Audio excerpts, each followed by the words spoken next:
जितनी limited knowledge मेरी है अस्त्रों के बारे में, जी सुनने में आया कि एक बार सुदर्शन चक्र की टक्कर हुई थी त्रिशूल के साथ। जी। तो ये कहानी सुनाइए सर।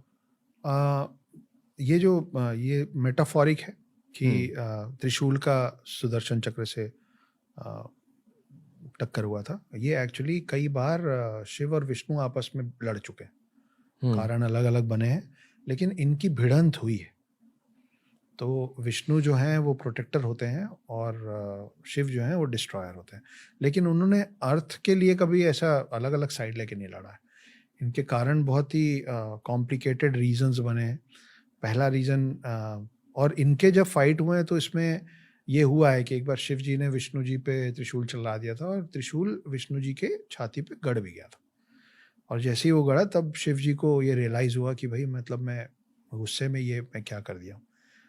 और फिर विष्णु जी ने बताया कि ये पूरा जो किया कराया वो मेरे ही है, ये मैंने आपसे करवाया है क्योंकि मुझे आपको सांसारिक जीवन में वापस लाना था। तो त्रिशूल, सुदर्शन चक्र, देखिए सुदर्शन चक्र 2-3 ऐसे अस्त्र हैं जिसका कोई तोड़ नहीं है। जैसे अभी हम काउंटर की बात कर रहे थे ना, इसका काउंटर वो है, उसका काउंटर। 3-4 ऐसे 3 अस्त्र मेनली ऐसे हैं जिसका कोई काउंटर नहीं है। एक है त्रिशूल। जब त्रिशूल चलता है तो त्रिशूल को रोकने वाला कोई नहीं है। लेकिन ऑन दी कॉन्ट्ररी एक बार हनुमान जी और शिव जी का युद्ध हो गया था। तो शिव जी ने त्रिशूल चलाया था और हनुमान जी शिव जी के ही अवतार हैं।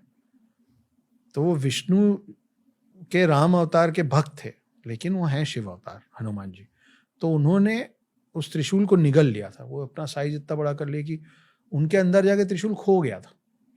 तो शिव जी को उसको वापस मांगना पड़ा था कि जब हो गया उनके बीच का, तो बोले वापस करो मेरा शस्त्र। और ऐसे ही हनुमान जी एक बार सुदर्शन चक्र को भी निकल गए थे। तो ये भी है on the parallel to that. लेकिन कुल मिला के ये 2 शस्त्र, एक सुदर्शन चक्र, दूसरा त्रिशूल और तीसरा है नारायणास्त्र। नारायण विष्णु जी का ही एक नाम है। तो ज़्यादातर जो अस्त्र है ना रणवीर, उसका हमारे ग्रंथों में उसके काट बताए हुए हैं, जैसा कि हम अभी बात भी कर रहे थे। एक सूर्यास्त्र होता है। सूर्यास्त्र वो सनसेट वाला नहीं, सूर्य अस्त्र है, सूर्यास्त्र बोलते हैं। वो इतनी ज़्यादा लाइट कर देता है और वो सब कुछ सुखा देता है, तो उसका भी काउंटर है।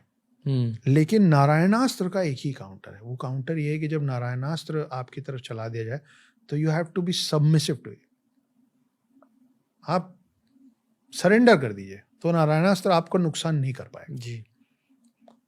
तो वैसी त्रिशूल और इसमें जो फाइट की बात होती है वो एक्चुअली इन अस्त्रों से ज़्यादा विष्णु और शिव जी का फाइट हुआ है, जिसमें एक बार विष्णु जी भूल गए थे कि वो कौन है, तो उनको याद दिलाने के लिए जब शिव पहुंचे तो शिव और विष्णु में फाइट हुई थी। तो भी सुदर्शन चक्र और त्रिशूल आमने सामने आए थे।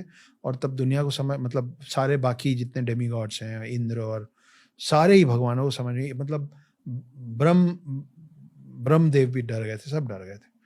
और इनका फाइट चला, बहुत लंबा चला, और उसके बाद फिर गणेश जी आके उसके फाइट को रोके थे। विष्णु जी को ये याद दिला के कि भाई आप याद कीजिए कि आपके पास इतने ताकतवर अस्त्र शस्त्र कैसे हैं, कौन है आप। फिर विष्णु जी सोचना चालू किए कि मैं हूं कौन, और तब उनको याद आया कि मैं ये हूं। तो ऐसे 2-3 बार ये दोनों एक दूसरे के खिलाफ आए हैं। लेकिन सुदर्शन चक्र और त्रिशूल ऐसा आके टकराया हो, ऐसा कोई अभी तक मेरे पढ़ने में तो नहीं आया। और ये शायद इसलिए भी आमने सामने इनको नहीं किया जा रहा है क्योंकि फिर इसमें जीत हार हो नहीं सकती। जी।